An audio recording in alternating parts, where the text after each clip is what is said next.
mga brother. Tagpuin natin si JD.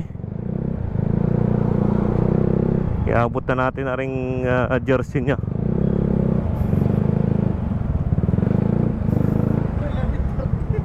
Sakto ah. Ano kang oras na? JD Motovlog. Bakit? May trabaho?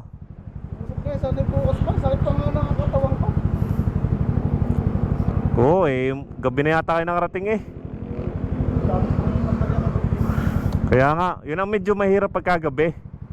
Dapat talaga medyo yung bago magdilim na ano na, naalis na. Dahil pag nagkakaberya mahirap. Maliwanag naman kami nung umalis eh. Talagang mahaba-haba nga lang din yun. Mahaba din. Ha? Nagtulungan ko pag umalis. Ang haba pa naman din noon. Bulubundukin pa. Kainit din.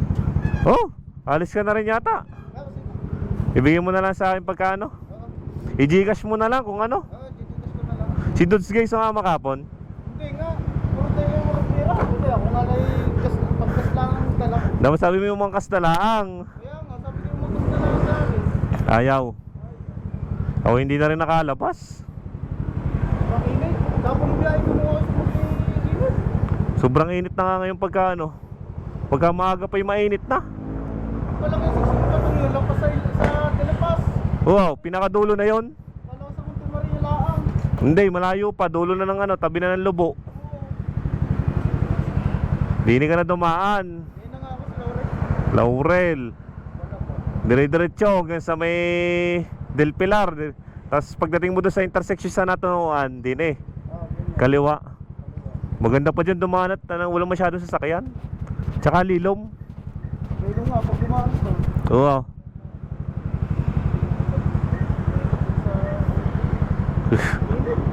Kainit nga. Wala, malawa ka dala-dala kahapon. Hindi naman nagkaberya. Hindi naman nagkaberya. Sino yung nahulog? Yung bangking? Nakita ko lang doon sa ano eh. Tama doon sa gablo. Sa kahoy. Oo. Baka yung mga kahoy doon. Kami nahuli, gawa nga ni Joshua. Napano gana sinamahan lasa? Baka napasukan na lang ko. Kabalik. Hindi namin. Oo. Katanghalian tapat din naliligo. Kaya talagang ano yun. Magkakong din. Oo. Kaya Siya paano? Ingat, JD. Malayo-layo pa ang biyahe eh.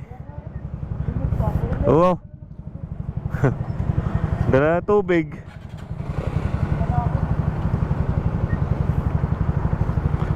Uwi na rin ako. Sige, ingat. Oo. Ingat. JD Motovlog mga brother. Shoutout kay JD Motovlog. Tropa natin yan, si JD. Ride safe, medyo malayo ang pupunta ni brother. Punta pa daw ng Cuenca. Ride safe sa'yo brother.